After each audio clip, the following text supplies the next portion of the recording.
Okay, so hello guys, my name is Anupam Mishra. As you all, I cracked CLAT 2020 and got 414 rank. So my name is Tarun Karaskar and I had qualified rank 182 last year and presently I'm in my second year at NLIU. बाकी हम लोगों ने तो किसी को कुछ भी लगे कुछ भी help तो you can just freely ask to us. That won't finish. Tarun, I would like to interrupt you here कि पहले अपन अपनी strategies बता देते हैं कि अपन लास्ट 1 month या 2 months में क्या करे थे और फिर इनसे क्वेश्चंस पूछेंगे लास्ट में, मतलब हाफ एन आवर अपन अपनी बातें बता देंगे और हाफ एन आवर इनसे क्वेश्चन आंसर सेशन हो जाएगा, है ना? That would be great. या आप लोग अपने स्टार्टिंग से बताइए, आप लोगों ने स्टार्ट कैसे किया था क्लैट प्रिपरेशन? मतलब कितने दिन 12th क्लास में या उससे पहले या after 12th? Tarun, would you like to Basically what I did, I started in 11th itself. मेरा 10th में काफी ज्यादा क्लियर हो गया था कि I would do CLAT. मगर हमारे टाइम में we had faced different things. 11th में we had totally different patterns. Then it changed कि pattern would change and we'll be having a offline examination. So we changed things. And afterwards pandemic came and फिर सब कुछ change हो गया. So for me, I started my main preparation at the 12th only. कि 12th के time में मैंने सब कुछ strategy change की. तो started in the month of December, I guess. कि वहां से अगर if you want to take it तो 12th से जो मैंने मेन किया you can look it too. Otherwise जो चीज मैं 11th में की although it helped me but वहां पे मेरी अप्रोच काफी डिफरेंट थे बिकॉज पैटर्न काफी डिफरेंट था. वी हैड क्वेश्चंस जिसमें यू हैड टू स्पीड और वो चीज आप आराम से याद कर सकते थे. It was all memory based examination rather being your testing your comprehension your like understanding of the language or putting your reasoning skills. So वहां से मैंने बेसिकली स्टार्ट किया था दिसंबर in 12th.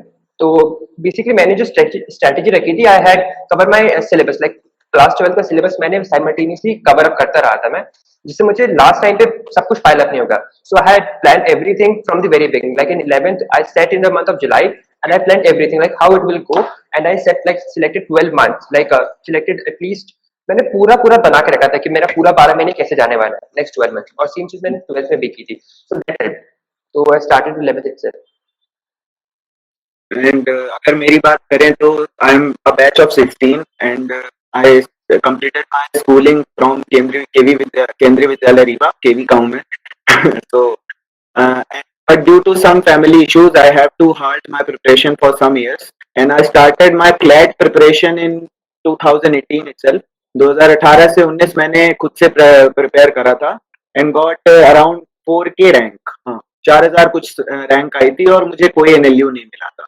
लास्ट NLU उस समय नया खुला था, NLU सोनेपत करके, और 0.25 मार्क्स से रह गया था.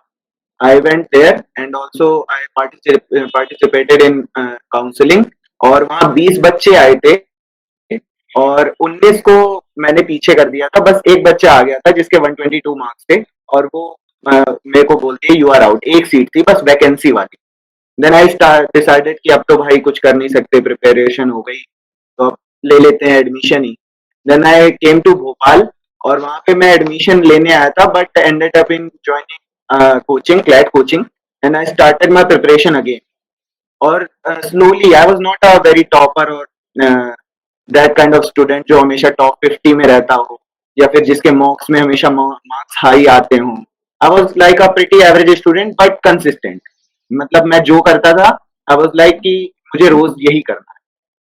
और उसके बाद अगस्त से मैंने शुरू की थी. यस अगस्त 19 से. और उसमें मतलब वहां से मैंने स्टार्ट करा अपना क्लैट 2020 का प्रिपरेशन और अगस्त सितंबर अक्टूबर नवंबर तक आते आते जब अपन टॉप 100 में पहुंचने लगे एंड दिसंबर में बूम पैटर्न चेंज. मतलब एकदम से सडन चेंज आया और पता चल रहा है कि जो लोग पहले टॉपर्स हुआ करते थे वो आज टॉप 200 में भी नहीं है और जो मेरे साथ के थे जो मुझसे कभी टिप्स लिया करते थे कि भाई ये बता दे वो बता दे, और they are in now in top 10 और टॉप 20. सो और सबसे ज्यादा मेरा मतलब ये था कि कॉन्फिडेंस एकदम से चला गया था कि भाई हम तो लॉजिकल रीजनिंग के चैंपियन माने जाते थे भाई.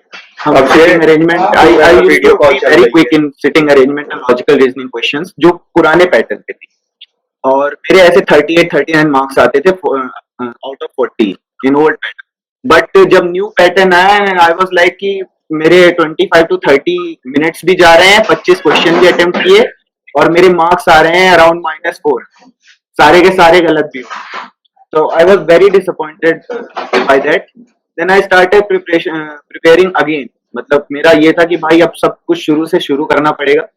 एंड फिर वहां से धीरे धीरे धीरे धीरे कभी लगता था भाई क्यों ही कर रहे हैं, फिर किसी ने बता दिया कि भाई थोड़ा डिफिकल्ट क्वेश्चंस करो तो तुमको सरल वाले बन जाएंगे।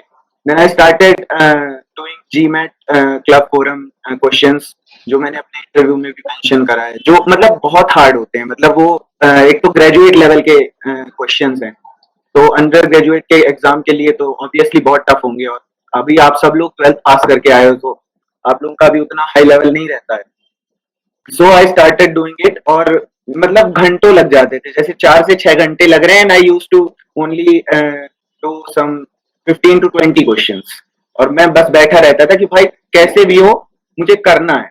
मतलब I was not that type of guy कि जो जल्दी चीजें छोड़ दे। मतलब अगर नहीं बन रहा है तो भी करना है, कैसे भी करके करना ही है। और फिर वहां से मेरे मार्क्स इंक्रीज होना शुरू हुए, एंड देन कोचिंग बंद हो गई, लॉकडाउन हैपेंस, और सब लोग पैनिक करने लग गए। जैसे अभी सिचुएशन है ना, वैसे ही उस टाइम भी सिचुएशन थी कि भैया अब क्लैट होगी कि नहीं होगी। सब लोग एकदम परेशान। कुछ लोगों के मेरे को मैसेज आ रहे हैं कि यार ये लोग ले क्यों नहीं लेते हैं भाई, खत्म करो एक बार लेके, जो भी आएगा देख लेंगे। आई टूक इट एज एन अपॉर्चुनिटी कि भाई जब सब परेशान हो रहे हैं, और after all it is a competition, right? तो जब सब परेशान हो रहे हैं तो आप परेशान ना होने के बजाय आप अपने प्रिपरेशन पे ज्यादा ध्यान दो और मेहनत करो। अगर कोई 2 घंटे पढ़ रहा है तो आप 3 घंटे पढ़ो और ज्यादा मेहनत करो। इसको एज एन अपॉर्चुनिटी लो कि अगर सामने वाला इसी मतलब परेशानी के साथ आगे बढ़ता रहेगा तो ये मतलब ऑब्वियस है कि उसका पेपर बिगड़ जाएगा। और आप अगर उसके साथ उसको इसमें वो करोगे, मतलब कंपनी दोगे कि हाँ भाई अब तो टाइम ही नहीं है, हम लोग की तो किस्मत ही खराब है, हम लोग ऑनलाइन पढ़ रहे हैं, क्लैट ऑफलाइन होना था ऑनलाइन हो रहा है, क्या करें। तो अगर ये सब सोचने लग जाओगे then it would be pretty difficult कि आप एनालाइज या फिर कोई भी top notch national law school join कर पाओ। Tarun, would you like to add something? बाकी like everything was tough, but basically अगर आपको कोई भी एग्जाम निकालना है, so you have to have three things. Firstly कि सेट रियलिस्टिक गोल्स। ऐसी कुछ फार फेच चीजें मत सोचो जो आप कभी मतलब कभी भी उसको कंसिडर मतलब कवर नहीं कर पाओगे, because it will only lead to demotivation and all, because you set something which is beyond your reach. So आप ऐसा करोगे तो that will just be a step towards failure. So set realistic goals, be consistent, or positive approach. But if you have these three things, you'll be able to do anything. So if you have anything from your side, you can ask anything. Tarun, would you like to tell us about your last 1 month preparation? CLAT के पहले आपने कैसे prepare किया था, मतलब आपका schedule क्या था, टाइम टेबल क्या था, थोड़ा बताइए। बेसिकली भाई मैंने कुछ ऐसा स्ट्रिक्ट टाइम टेबल नहीं बना था कि I study for 2 hours this. I used to set goals कि this is something which I need to complete. अगर उसमें 2 घंटे लगा then well and good, I won't touch it afterwards. मतलब वो complete होगा तो that's good. अगर उसमें 4 घंटे लगा तो I'll give 4 hours, or if it takes 2 hours then I'll give that time. So set targets and set realistic goals. Otherwise you'll end up saying कि this is beyond my reach and I won't be doing it. तो realistic goals set करना और उसको be consistent की मतलब regular basis पे करते रहो। So at the end of the time what I did कि मैंने उसको 3 सेगमेंट में डिवाइड करे थे अपनी preparation. So one segment used to be English, reasoning and legal reasoning. So it was one subject जिसको मैं जीमैट क्लब से करता था। My GK was entirely like I had made notes, तो मैं अपने नोट्स से रिवाइज करता था and to complete everything I used to refer to Vision IAS Drishti. मैंने दोनों ही मैगजीन्स को पढ़ा पूरा मतलब I used to take around 2 hours if I do it on daily basis। मतलब रीडिंग स्पीड काफी ज्यादा अच्छी हो जाती है because if you read passages like you have to attempt 150 questions in 2 hours and that too having passages around length of 400 words, तो reading speed पे बहुत काम करना पड़ता है। तो that help me to complete my GK. तो GK के लिए मैंने बुक किया और मैथमेटिक्स में I was very good with numbers. Like if it is not algebra part then I'll kill it। मेरे उसमें मतलब 100% accuracy थी, but I was not good with algebra, so I did it to a level कि अगर सारे question algebra आ जाएंगे so I will be in a position to do something, but if I have option then I'll leave it। तो मैंने same चीज apply की and I was like it worked for me। तो अगर आपके लिए वो चीज काम करे then please consider it, otherwise you can have your own strategy। तो इस तरीके से मैंने इसको डिवाइड कर रखा था। सेक्शन वाइज थोड़ा बताओ कि मतलब कैसे हर सेक्शन के लिए कौन कौन सी बुक रेफर करी और कैसे क्या करा। इनिशियली जब क्लैट 2019 जो मैंने 11th में प्रिपेयर किया था तो उसके लिए मैंने बुक्स काफी ज्यादा रखी थी कि यूनिवर्सल थी मेरे पास में, एपी भारद्वाज मैंने लीगल की रखा था और मैथमेटिक्स से R S Agarwal that is the standard book. और रीजनिंग के भी R S Agarwal and M K Pandey. So basically standard book मतलब होती है CLAT preparation. I had all. और जीके के लिए I used to make notes from paper because that time it was a point question. They'll ask who, what or where. These were the questions. But afterward, in CLAT 2020, उन लोगों ने questions पूछने का तरीका बदल दिया. So then I switched to दृष्टि आज because that was something standard I consider. क्योंकि उसमें सारे aspect cover हो जाते हैं. Although they have very detailed analysis जो हमारे लिए नहीं होता, then you have to be like you have to be very selective कि क्या पढ़ना है क्या नहीं पढ़ना. जैसे कुछ चैट बॉक्स मिलता है. अरे नहीं, वो मैंने मैसेज करा है, मतलब guys please kindly turn your camera. हम लोग मतलब So अपना हाँ. टाइम निकाल के आप लोगों के लिए आए हैं सिर्फ.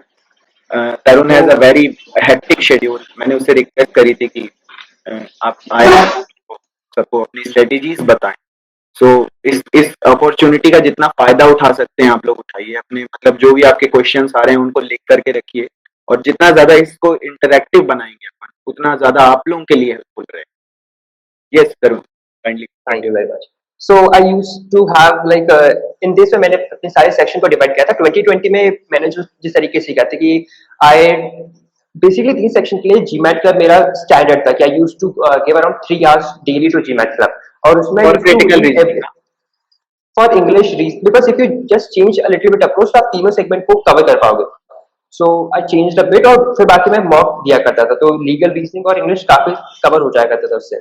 So for देखो मेरे लिए वो काम क्या है, you just have to test it कि just it is a hit and trial method. If it works for you well and good, otherwise you have to change a bit. ज्यादा change नहीं होता, बस थोड़ा बहुत आपको चेंज करनी होती है. जीके के लिए daily notes are like you can't compromise with that कि आपको बनाने पड़ेंगे. आपकी नोट्स की वैल्यू काफी ज्यादा होती है बिकॉज इनिशियली जब आप उसको बनाते हो, नोट्स बनाते हो, जब उसको पेन डाउन करते हो, तो काफी हद तक वो माइंड में रजिस्टर हो जाता है. When you revise it from that place, तो इट हैज लाइक उसका काफी ज्यादा रेफरेंस क्रिएट हो जाता है व्हाइल रीडिंग फ्रॉम पीडीएफ और अ प्रिंट आउट. तो नोट बनाइए और फिर उसके बाद में as a revision you can go to PDF because then it will be easier for you to understand and just revise things. And for mathematics you can go for RS Agarwal. That is the best book I say.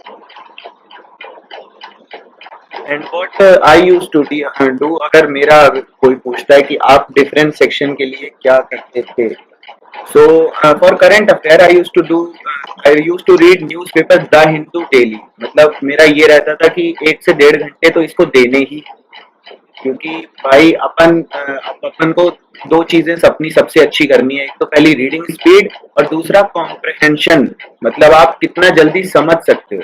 कई बार मैंने देखा है लोगों को कि लोग 3000 words 4000 words पढ़ लेते हैं 2 मिनट 3 मिनट में, बट उनको कुछ समझ में ही नहीं आया, तो उस पढ़ने का कोई मतलब नहीं निकलता है. और अगर आप 1500 to 2000 वर्ड्स अगर पढ़ रहे हैं, क्या नाम से 5 to 6 मिनट्स में, और if you are able to read between the lines, अगर आप उस चीज को समझ रहे हैं, तो आपके लिए सबसे ज्यादा इंपॉर्टेंट होगा. और इसके लिए जैसे मेरी रीडिंग स्पीड कोई बहुत अच्छी नहीं थी, तो I used to read a lot. मतलब मुझे जो मिलता था मैं वो पढ़ता था. मेरी पुरानी शीट्स रखी हैं जिनको मैंने लगा लिया है और अब भूल चुका हूँ कि उनका कंटेंट क्या था. I used to solve them repeatedly. उसको दोबारा मैं लगाता था. और फॉर करंट अफेयर स्पेसिफिकली, तो मेरे लिए क्या रहते थे, न्यूज़पेपर, क्लैट पोस्ट, और एक जो मैंने पहले भी बताया है, टेलीग्राम पे चैनल है लीगल डिस्कोर्स करके. और ये legal discourse channel Swapnil sir हैं, जो स्वप्निल रमन लीगल एज की फैकल्टी हैं, और ये इनको विजन आईएएस से बुलाया गया था. मतलब जब अपन का पैटर्न चेंज हुआ ना, तो सब जगह उथल पुथल मच गई भाई कि अब किसी को कुछ समझ में ही नहीं आ रहा कि जीके में आना क्या है. तो तब इनको बुलाया गया कि भैया आप बताओ. And he was a very very smart guy. मतलब वो उस चैनल पे वही चीजें डालते हैं जो क्लैट और एलेट स्पेसिफिक हो. मतलब अगर कोई डिफरेंट सोर्सेज से प्रिपेयर कर रहा है और मोस्ट इंपॉर्टेंट टॉपिक की लिस्ट को लेकर के अपने नोट्स बना रहा है, और अगर वो लीगल डिस्कोर्स में जाके देखेगा तो उसे वही सोर्सेज की लिंक वहां पे मिलेगी. जैसे आप द हिंदू पढ़ रहे हैं, द हिंदू पे आपने कोई आर्टिकल पढ़ा, द हिंदू पे आपने इजराइल पैलेस्टीन इशू पढ़ा, और उसके अलावा और बाकी जो भी आपके सोर्सेज हैं आपने उससे पढ़ा. अब आप वहां जाके देखोगे तो आपको इंडियन एक्सप्रेस का एक्सप्लेन भी मिलेगा, वहां द हिंदू का आर्टिकल भी मिलेगा, और मे बी हो सकता है कि उसके ऊपर सर कोई क्वेश्चन फ्रेम करके दें. और मतलब अगर आप उसकी एक्यूरेसी पूछना चाहते हैं कि भाई लीगल डिस्कोर्स क्यों इतना मैं रिकमेंड कर रहा हूँ, सो मेरे पास एक इंसिडेंट है कि when I was going to take my CLAT मतलब मैं जब सेंटर में जा रहा था एंड वो कार से जा रहे थे तो I use to scroll down एंड जितने भी मेरे एमसीक्यूज थे टेलीग्राम पे सेव्ड मैसेजेस पे मैं डाल लेता था और उनको मैं रिवाइज कर रहा था उसमें से, और ये सारे लीगल डिस्कोर्स के थे। तो उसमें से एक क्वेश्चन था कि नारायणी रिवर को और कौन सी रिवर के नाम से जाना जाता है। उस समय वो इशू चल रहा था जो नेपाल और इंडिया का बॉर्डर डिस्प्यूट हो गया था। तो ये इसके लिए स्वप्निल सर ने ये क्वेश्चन फ्रेम करा था कि नारायणी रिवर को और कौन से रिवर के नाम से जाना जाता है, और इसका आंसर बी था आई गेस गंडक रिवर करके। और ये क्वेश्चन मैं 12:30 बजे पढ़ रहा हूँ अपने मोबाइल पे, और 2 बजे जब मैं क्लैट देने बैठा हूँ वहां पे पहला यही क्वेश्चन आता है। वो नेपाल वाला इशू देखा मैंने और पहला क्वेश्चन क्लैट 2020 पे यही रहता है कि नारायणी रिवर को क्या कहा जाता है। तो ये एक्यूरेसी है। वो उनके पास जब मैं गया था कि सर मैं क्या करूं, मतलब मैं क्लैट कोर्स भी पढ़ रहा हूँ, मैं मंथन भी पढ़ रहा हूँ, और मैं कौन कौन से सोर्सेज आप सजेस्ट करेंगे जीके टुडे एंड ऑल। तो सर बोले कुछ पढ़ने की जरूरत नहीं है, जितना मैं डाल रहा हूँ चैनल पे आप अगर उसको रिलीजियसली फॉलो कर रहे हो तो आपका 90% ऑफ द टॉपिक कवर होता है। और रिलीजियसली का मतलब मेरा ये है कि एक भी पोस्ट उसका नहीं छोड़ना। तो जब तक मतलब मेरे पास अगर टाइम नहीं है और सर ने कोई 40 to 50 पोस्ट डाल दी उसमें, तो मैं उसको तब तक नहीं खोलूंगा जब तक मैं ठीक से बैठ नहीं जाता पढ़ने। And I use to make notes out of it. मेरे पास भाई 4-5 कॉपी भरी हुई है और उसमें सिर्फ यही सारी चीजें लिखी है जो मतलब फ्लो चार्ट के लेवल पे कि मैं जैसे एक बॉक्स बना लेता था, इजराइल फलस्तीन इशू लिखा और उसको बॉक्स बनाया और उसमें से 5-6 एरो निकाल दिए। अब उसमें मैं लिख लूंगा कि भैया इजराइल का स्टेब्लिशमेंट कब हुआ था, इजराइल में आज तक कितने पीएम हुए, और इजराइल में मोस्ट पॉपुलेशन क्या है, और इजराइल की मतलब प्रोज एंड कॉन्स जो भी उससे रिलेटेड रिलेवेंट इंफॉर्मेशन है उसको गैदर करता है। और क्लैट 2020 यही चाहता है। क्लैट 20 मतलब क्लैट का जो न्यू पैटर्न है वो आपसे यही चाहता है कि आप कितनी कम समय में कितनी ज्यादा इंफॉर्मेशन को फॉर्मुलेट करके उसको अपने शब्दों में इलाबोरेट कर सकते हैं। ये आपकी स्किल वो देखना। तो इसके लिए मैं न्यूज़पेपर पढ़ता था और क्लैट पोस्ट में I use to cover that CAPS जो 100-200 क्वेश्चंस देते थे वो, और जो वो रहता था क्या नाम से मोस्ट इम्पोर्टेंट टॉपिक की लिस्ट रहती थी जो, तो उसको जैसे तरुण ने बताया कि मैं भी जाता था उसमें गूगल में, जैसे इजराइल फलस्तीन इशू है तो इजराइल फलस्तीन इशू प्लस UPSC डालो, सर्च करो, और सर्च करके अब उसमें बहुत सारे आपको आर्टिकल्स मिल जाएंगे जो भी आपको मतलब सूट करता है। जैसे मेरे को ज्यादा दृष्टि IAS का समझ में आता था, वो बहुत क्लियरली लिखते थे और ऊपर वो टाइम भी मेंशन कर देते थे जैसे 5 मिनट रीड या 6 मिनट रीड। तो उसको उतने टाइम पे पढ़ने का और मैं प्रैक्टिस करता था ताकि मेरे को ये भी पता चलता रहे कि ऑन टाइम जितना वो एक्सपेक्ट कर रहा है मेरे से वो मैं कर पाता हूँ कि नहीं। ये मेरा उसके लिए था जीके के लिए। लीगल रीजनिंग के लिए I use to solve past year papers for conceptual clarity. मेरे को क्या था कि भाई की लीगल ऐसी चीज थी जो मेरे को बहुत पसंद थी। मतलब मैं ढूंढ के क्वेश्चंस पढ़ता था कि भाई टॉट के और कौन से क्वेश्चंस मिल सकते हैं। मेरे को याद है कि 1 या 2 दिन में ही पूरे पेपर्स लगा लिए थे, तो क्लैट के शुरू से लेके अंत तक जितने भी प्रिंसिपल फैक्ट वाले क्वेश्चन है, इतनी मेरे को लीगल पसंद थी। और लीगल के मैगजीन्स वगैरह याद करना और एक दूसरे से पूछना कि भाई तेरे को याद है कि नहीं, तो ये सब अपन का चलता रहता था। और मतलब जो असली अगर किसी को लीगल रीजनिंग सीखनी है तो उसको पुराने पैटर्न के हिसाब से ही चलना पड़ेगा। पहले आपको थ्योरी करनी पड़ेगी, लाइक कॉन्ट्रैक्ट्स, टॉर्ट्स, और थोड़ा बहुत वो भी आता है, क्रिमिनल लॉ भी आता है, इंटरनेशनल रिलेशंस के बारे में भी वो थोड़ा पूछते हैं। तो ये सब के बारे में आपको थोड़ा बेसिक अंडरस्टैंडिंग आपके पास होनी चाहिए। अब आपका सेकंड क्वेश्चन यही होगा कि भैया आप कहाँ से रिकमेंड करोगे। हम लोग तो मतलब खुद से प्रिपेयर कर रहे हैं और अभी इतने रिसोर्सेज अवेलेबल नहीं है क्योंकि आप लोग सब घर पे हो, इतनी अच्छे से तैयारी नहीं कर पा रहे। तो what I use to suggest कि लीगली एक मैगजीन है जिसको मैंने पोस्ट किया है उस ग्रुप में, और उसमें पीछे 2-3 पेज में अराउंड 200 टॉपिक हैं लीगल के।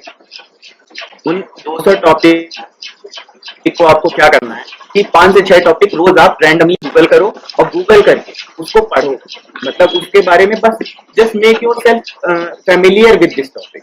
जैसे हम लोग के टाइम पे एक चल रहा था उस समय, ये कमलनाथ गवर्नमेंट थी अपने MP में, तो उस समय ये फ्लो टेस्ट का बहुत सारा चल रहा था कि भैया फ्लो टेस्ट बहुत लाइमलाइट में था।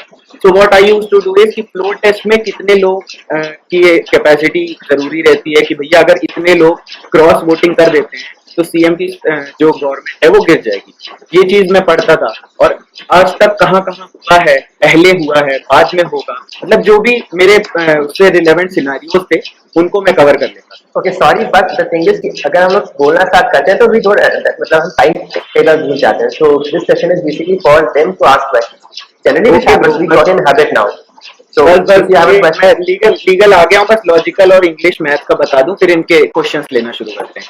आई विल टेक 2-3 मिनट्स एंड जैसा कि अब लीगल के लिए ये हुआ। और हाँ, सबसे ज्यादा जरूरी ये था कि टाइमर लगा के आपको पैसेजेस सॉल्व करने हैं। ये नहीं कि भैया बैठ गए तो अब चालू कर दिए तो कर रहे हैं। आप जितना ज्यादा स्पेसिफिक होंगे अपनी तैयारी को लेके, कि आप भाई अपना पूरा रूटीन अगर वैसा रखेंगे कि वो 2 आवर्स का जो आपका टेस्ट है उसको आप अपना पूरा डे ही उसके अकॉर्डिंग शेड्यूल कर लो। आप पूरे टाइम ही जब भी बैठो पढ़ने, टाइमर लगा के बैठो कि भैया अब मैं 2 घंटे पढ़ूंगा, 2 घंटे में मैं कितना ज्यादा पढ़ सकता हूँ ये मेरे को चेक करना है। तो ये हम ज्यादा करते थे। और फिर लॉजिकल रीजनिंग, जैसा कि तरुण बताया कि I also use to solve GMAT club forum site, कि भैया मेरे को भी उससे जो भी मिलते थे उसमें इंग्लिश और लॉजिकल रीजनिंग के पैसेज, प्लेंटी ऑफ पैसेजेस, और ऐसे ऐसे पैसेजेस हैं जो आपके सारे कंसेप्ट कवर कराएंगे। वो कंक्लूजन कैसे निकालना है, मोस्ट प्रोबेबली और प्रोबेबली ट्रू वाला क्वेश्चन कैसे करना है, पैसेज बेस्ड जो लॉजिकल रीजनिंग है ये थोड़ी कम मिलेगी, बट जो सिंगल रीजनिंग्स हैं वो काफी टफ लेवल की आपको मिलेगी, जिससे अगर आप उनको जब सॉल्व करोगे तो आपको शुरू में तो यही लगेगा कि भाई क्यों ही कर रहा हूँ, इतना टफ तो क्लैट आता नहीं है। बट यही आपको फायदा देता है कि आप जब टफ रीजनिंग लगा लोगे तो आपको जब वहां पे क्लैट की रीजनिंग आएगी तो आपसे वो बड़े सबकॉन्शियसली आप उसके लिए प्रिपेयर हो जाओगे कि आपको करना कैसे। And for English I also वही, उसी में जितने भी थे क्या नाम से आरसी पैसेजेस, उसमें 2 टाइप के पैसेजेस होते हैं। पहला होता है एक 650 प्लस पैसेजेस, जिसका लेवल 650 प्लस है। वो बहुत सिंपल होते हैं, मतलब उसमें 3 से 4 क्वेश्चन रहते हैं और वो आप बहुत जल्दी कर लोगे। और एक होते हैं 700 प्लस लेवल के, वो इस टाइप के पैसेजेस होते हैं कि मतलब उसमें अगर फंस गए तो फिर समझ नहीं आता, फिर वो टाइमर आपका निकल जाएगा, आप टाइमर के बाद भी लगाओगे तो भी नहीं आएगा। तो उस टाइप के पैसेजेस जब आप सॉल्व करोगे तो आपका माइंड मेकअप ऐसा होगा कि आपका माइंड मतलब जैसे रीडर 2 प्रकार के होते हैं। एक होता है रीडर जो पहले आराम से पैसेज पढ़ेगा, फिर पैसेज पढ़ने के बाद क्वेश्चंस पढ़ेगा, फिर वापस जाएगा पैसेज में उनका आंसर पिक करने। और एक होता है हंटर। हंटर क्या करता है, हंट करता है कि पहले वो क्वेश्चंस देख लेगा और क्वेश्चंस देख करके डायरेक्ट उनके आंसर पिकअप करने हैं। आपको करना क्या है, आपको दोनों का मिक्स करना है। भैया मेरे को हंटर वाली भी क्वालिटी होनी चाहिए और रीडर की भी क्वालिटी होनी चाहिए। कि आप क्या करो, what I used to do, मैं अपना पर्सनल एक्सपीरियंस बताता हूँ कि एक बार 20 to 30 सेकेंड में हम पूरा स्किम कर लेते थे सारे जितने भी क्वेश्चन हैं और उनके मतलब वर्ड को नोट कर लेते थे। लाइक अगर उसमें मरीन लिखा हुआ है क्वेश्चन में तो मैं समझ जाऊंगा कि ये पानी से रिलेटेड है। अब अगर मेरे को मरीन कहीं आरसी में दिखता है रीडिंग कॉम्प्रहेंशन में तो मैं समझ जाऊंगा भाई इस क्वेश्चन का आंसर इसी 2-3 लाइन से निकलेगा।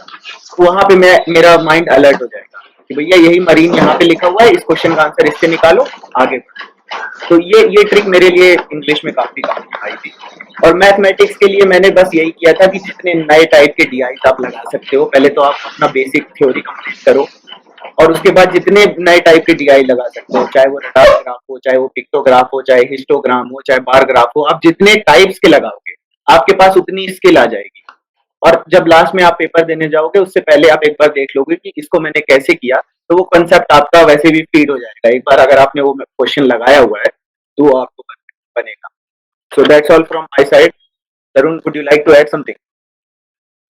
नहीं अभी तो लेट देम आस्क क्वेश्चंस। मैं बस एक बुक का नाम Okay, मिस कर okay. गया था, it is Now- Manhattan for reasoning. If you can get that book, that is the best for like to understand basic concept of critical reasoning. मेरे को वो मिल गई थी, लेकिन आई गॉट द पीडीएफ। उसको चैट बॉक्स में लिख दे भाई। या it is I'll try to put it on the group itself. मेरे पास हाँ, अगर तू मेरे पीडीएफ को रखा भेज होगा, देना, मैं डाल दूंगा। I'll put it on the group. That is Okay. very good book. Okay Now you can guys, ask so questions. Now it's your turn. आप लोगों को जो भी क्वेश्चंस आ रहे हो, जो भी आपके पर्सनलाइज क्वेश्चंस थे, उनको अब आप पूछ सकते हो। ये हाफ एन आवर आपके लिए है। तो बुक हम लोग को परचेज कहाँ से करनी है? You'll get the PDF. I have a PDF Manhattan. It is basically for GMAT. और तो मेरे पास इसका PDF रखा होगा, so I'll put it on the group. You can take it from there. To analyze mock test? Okay, so this is very subjective. Tarun, Okay, take it. I'll start. This is very subjective thing. It depends on how you understand things. Sometimes, like some people do it in a way कि we can.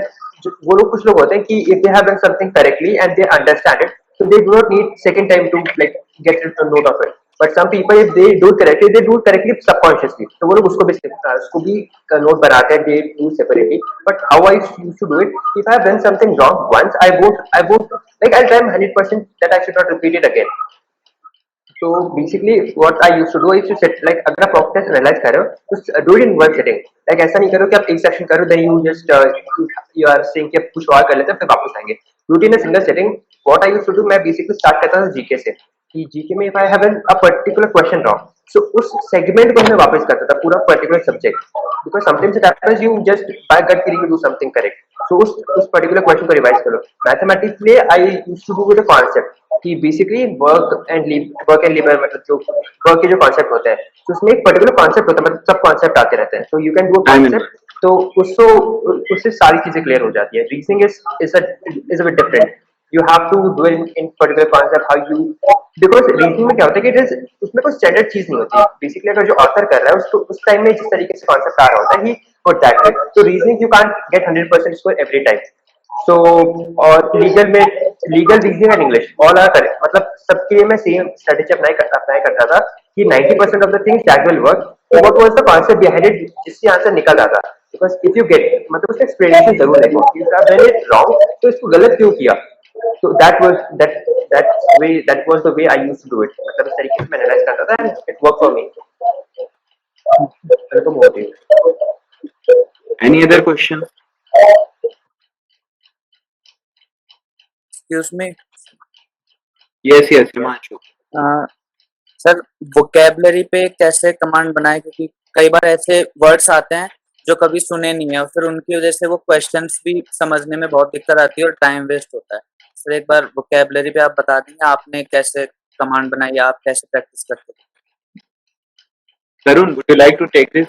Or I will. you can take the question you can take the हाँ, question. तो भाई मैं क्या करता था मेरी भी वो कैब बहुत वीक थी मतलब मैं भी देसी बंदा हूँ I am not so that kind of guy जिसको सब कुछ आता है सारी इंग्लिश के फैंसी वर्ड्स आते हो सो मेरा ये रहता था कि जैसे जो एडिटोरियल पढ़ा मैंने द हिंदू से मेरे को इतनी वो कैब मिली है ना मतलब यू डोंट बिलीव मेरे पास अराउंड 25 to 2600 वो कैब वर्ड्स की लिस्ट है उसमें से 2000 तो हिंदू के बस तो और उसको मैं अभी भी मतलब कंटिन्यू करता हूँ I read the Hindu newspaper daily और उससे मेरे को जो भी वर्ड्स मिलते हैं मैं लिख लेता हूँ उसमें सो मैं क्या करता हूँ कि जो जैसे एडिटोरियल मैंने एडिटोरियल आज ही पढ़ा था मैंने उसके लिए ट्रांसमिशन के लिए कि अगर ये डेल्टा वेरिएंट जो आ रहा है नया तो ये अगर ट्रांसमिट होता है तो इसको कैसे आपको टैकल करना है और ये सब तो उसमें मेरे को काफी सारे 2-3 नए वर्ड्स मिले तो उन नए वर्ड्स को जैसे अब पढ़ रहा हूँ मैं तो मैं वहां रुकूंगा आई नो ये थोड़ा मतलब क्रीपी लगता है कि भाई क्यों बार बार रुक रहे हैं अब बार बार रुकने से क्या होगा तो वो रुकना आपको जरूरी है आप वहां पढ़ रहे हो उसको रुको सर्च करो सर्च करके या तो आप स्क्रीनशॉट ले लो उसका कि आप बाद में लिखोगे और या फिर आप उसको नोट कर लो वहीं पे कि बाद में मैं नोट करूंगा इसको और इस तरह करके आप जब चलोगे तो ग्रेजुअली यू विल आपकी जो वोकैब है तो वो काफी अच्छी हो जाएगी ऑल्सो आई वुड रिकमेंड कि एक बुक आती है वर्ल्ड पावर मेड इजी करके नॉर्मन लुइस की और वो बुक भाई क्लैट और एलेट वालों की फेवरेट है मतलब अगर आप 10 साल का पेपर उठा के देखोगे तो उसमें लगभग जितनी वो कैप्स है 99% उसी बुक से आई तो मतलब I would highly recommend you कि आप वो बुक कर लो और वो बुक करना कोई बहुत कठिन काम नहीं है उसमें 40 एक्सरसाइज हैं आप अगर 2 एक्सरसाइज भी रोज लगाते हो तो आप जून के एंड तक में उसको खत्म कर और वो बुक आपकी हो गई तो वो मतलब आपका एक बेस तैयार हो जाएगा आपको जो अभी दिक्कत आ रही है ना कि हर चीज में वो कैब में आपको प्रॉब्लम आ रही है तो वो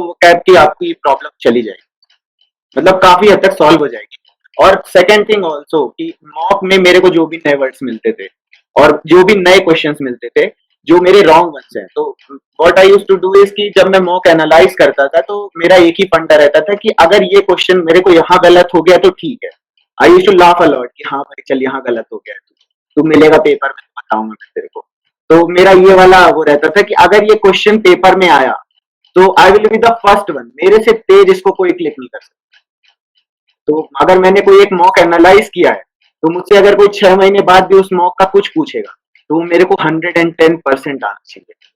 जब अपन ऐसे करके मॉक एनालाइज करेंगे ना तो आपका वैसे ही काफी कुछ कवर होता है। And like you specifically mentioned regarding questions, तो इसके लिए there are two things. Generally, what happens कि अगर कोई particular subject पे मतलब if it is the passage is based on philosophy or psychology, sociology, तो कुछ jargon होती है which you have to learn specifically. मतलब अगर वो jargon आपको नहीं आती then you won't be able to understand that passage. और यहाँ पे GMAT Club बहुत ज़्यादा help करता है because वहाँ पे sections बने हुए हैं. If you want to have a passage with like a psychology subject or a philosophy, तो वो that helps कि आप context समझ सकते हो. If you don't know the particular word, but if you know words around it, so that will help you to understand because you our mind doesn't मतलब हम इस तरीके से नहीं comprehend करते कि हम एक एक word का उसको translate करते हैं then we try to understand it. We just do it in whole और उस तरीके से काम आता है. तो if you know the context, then you would be able to answer the question. वहाँ से आपको कोई translate करने का नहीं बोल रहा है और you have to give your interpretation. You just have to like find the answer what is being asked. So if you are able to understand the context of the question, then that will do the job. तो however मतलब आप जब भी चीजें पढ़ रहे हो तो try to work on jargon and try to understand the entire context of the question. So अगर आपको ज्यादा words नहीं भी आते हैं, you have a limited vocabulary, but you know how to go with the questions and how quite familiar with jargon, then that would serve the job. Also, any other question? Sir sir आप लोगों ने अपने paper का time डिवाइडेशन कैसे recognise किया था कि हमको इसमें इतने मिनट्स देने हैं, इसमें इतने देने? ओके सो लाइक करुण, यहाँ पर बहुत बड़ा केवियट है, यहाँ बहुत बड़ा केवियट है. ये चीज किसी के लिए काम करेगी, किसी के लिए नहीं करेगी. इट इज ऑल अबाउट कि आप किस देखो वी आर नॉट मतलब हम ऐसा नहीं कि वी बॉर्न यस्टरडे और हम लोग फिर एक मतलब 2 साल में हम क्लैट कर रहे हैं. हम लोग पिछले 12 साल में जो भी पढ़ा like 10 years like for me it has been 10 years. तो मैंने पिछले 10 साल में जो चीज गैदर की है what ever experience I had मैं उसको अपनी प्रिपरेशन में यूज करूंगा and that way I will B उस तरीके से मैं चीजें प्लान करूंगा. सो इस केवियट के साथ मैं I will be giving the answer. So मेरे कुछ स्ट्रॉन्ग सब्जेक्ट है, कुछ वीक सब्जेक्ट है, कुछ सब्जेक्ट ऐसे थे कि वो डिपेंड करते हैं कि क्वेश्चन पेपर किस तरीके से आया है. if that particular subject is designed in a way that will be my strength, और अगर उसको चेंज कर दिया जाए तो I won't be able to give I won't be able to get 100% accuracy. So इस तरीके से मेरा बेसिक अप्रोच आता था क्वेश्चन पेपर अटेम्प्ट करने के लिए. I used to go with this order कि GK would be the first section that won't change and mathematics would be the last. But I'll mathematics को मैं सबसे पहले देखा था like I attempt in the last but after GK that will be the first section I'll go to see कि what type of questions are asked because if it would be number based questions then I'll give more time to it because वहाँ पे मेरी surety हुई कि I'll get almost all of them correct. So ये basic चीज थी. उसके बाद में I had around कि because I don't know the entire time breakup right now but what I used to do कि मैं सारे sections को 1 घंटा मेरे पास होता था. Like मेरा GK का time it was around 15 minutes which I used to give और same time like around 10 to 15 minutes I used to give to math. Rest बाकी सारा टाइम से डिवाइड होता था वो सब सेक्शन से इक्वली डिवाइड हो जाता था डिपेंडिंग ऑन कि किस टाइप के क्वेश्चन पूछे गए. So because this is feasible, like you can attempt around 15 questions in 15 minutes and 15 question around मतलब 30 मिनट में आपका जी का मैथमेटिक्स कवर हो जाएगा. बाकी आप 90 मिनट्स सारे सेक्शंस को इक्वली डिवाइड कर सकते हो या फिर जिस टाइप के क्वेश्चंस आए. सो देयर इज अ केवेट कि आपकी स्ट्रैटेजीज क्या है, स्ट्रेंथ क्या है, इसके हिसाब से करिए. Because it worked for me and it might work for you as well. तो बस एक बार just try to give it a try for it around 2 or 3 months. अगर काम करता है then you can move ahead with this. Otherwise you can change it. Also, There is no ideal way to attempt it. I would like to add what Tarun said कि हर किसी का अपना एक अलग तरीका होता है. What I used to do is कि मैं सबसे पहले करता था जीके. मेरा सबसे स्ट्रॉन्गेस्ट सेक्शन था जीके और 5 से 8 मिनट में जीके निपटा लिया. फिर उसके बाद मेरा जो हार्डेस्ट सेक्शन था क्योंकि उस टाइम आपको एक बूस्ट मिल चुका होता है, आप जग चुके होते हो कि भाई एक सेक्शन अटेम्प्ट कर लिया, अब सेकंड करते हैं. तो मेरा जो हार्डेस्ट सेक्शन था मेरे लिए लॉजिकल रीजनिंग, वो मैं करता था. I give it to around 20 to 30 minutes और उसके बाद I jumped into set of DI. मैं एक डीआई लगाता था कि भाई सीधा रीडिंग ना हो जाए कि जीके में भी रीडिंग करनी पड़ी, लॉजिकल में भी रीडिंग करनी पड़ी, अब वापस से रीडिंग नहीं हो पाएगी. तो बीच में थोड़ा कैलकुलेशन कर लिया, एक सेट बनाया. Then I jumped into the English section और इंग्लिश को प्रिसाइसली टाइम देता था. मतलब मेरा ये रहता था कि अगर 30 क्वेश्चन है तो मुझे 32 मिनट देने हैं, अगर 28 हैं तो मुझे 1 या 2 मिनट एक्स्ट्रा देना है, मुझे उसमें ज्यादा टाइम नहीं देना. और वो पैसेज सबसे पहले अटेम्प्ट करना है जिसके लिए मैं सबसे ज्यादा फेमिलियर. लाइक मेरे को साइकोलॉजी और इस टाइप के जो अलग टाइप से आते थे रेनेसा पीरियड वाले, ये वाले पैसेजेस बहुत परेशान करते थे। तो मैं इनको लास्ट में करता था, और जो मेरे पैसेजेस मेरे को जल्दी समझ आ रहे हैं उनको मैं पहले पिक करके जल्दी जल्दी अटेम्प्ट करता था। फिर उसके बाद फिर मैंने एक सेट लगाना है कि भाई इंग्लिश पढ़ ली, अब बहुत ज्यादा हेक्टिक हो रहा है तो एक सेट और लगा लिया अगर मेरे से बना तो। और अब इस बार ऐसा नहीं है कि एक लगाना ही लगाना है, अगर हो गया तो ठीक है, नहीं हुआ तो देन स्किप दैट। और legal was my second strongest. Legal में भाई मेरा ऐसा है कि अगर मैं बैठा और पूरे क्वेश्चंस लगाए तो मेरे 90% क्वेश्चन सही होंगे। इसके लिए मैं उसको लास्ट में रखता था कि फॉर सेफ्टी पर्पस, कि अगर मेरे टाइम मेरा नहीं भी बचता है तो मेरा लीगल में, और लीगल के बहुत सारे ऐसे क्वेश्चंस होते हैं जो आप पहले से जानते हो, लाइक आप स्ट्रिक्ट लायबिलिटी का कंसेप्ट आप पहले से पढ़े हो, तो कई बार ऐसा होता है कि आप टिक कर सकते हो केवल एक स्किम करके। हाँ, लेकिन इसके साथ एक केवियट यही है, जैसे तरुण ने कहा कि आपको ये आपके नॉलेज पे निर्भर करता है कि आपको कितना पता है। तो ये मेरा ऑर्डर था। ऑल्सो तरुण से ज्यादा क्वेश्चंस पूछ लो यार, वो 8 बजे तक ही है, उसकी अलग दूसरी मीटिंग है, मैं तो रहूंगा ही। क्वेश्चन पेपर ऑब्जेक्टिव रहता है पूरा कि हम लोग को लिखना भी होता है? No, it is all objective. आपको सारे क्वेश्चन टिक मार्क करने होंगे। हाँ, सारे और बेसिकली मतलब जो पिछला क्वेश्चन था, summarise it in a way, don't plan with just, मतलब आप पूरे इधर moving through a road, so don't plan how you take steps, but just make a mind map and ready to improvise, like be ready to improvise. कुछ भी change होता है then if you are sticking to a strategy that will harm you, like of course, मतलब not times आपको वो harm करने वाले होते हैं। So just have like a rough idea कि this would be the thing, अगर सब कुछ मेरे अकॉर्डिंग आता है stick to this plan, otherwise if things changes be ready to change it and don't hesitate to change it.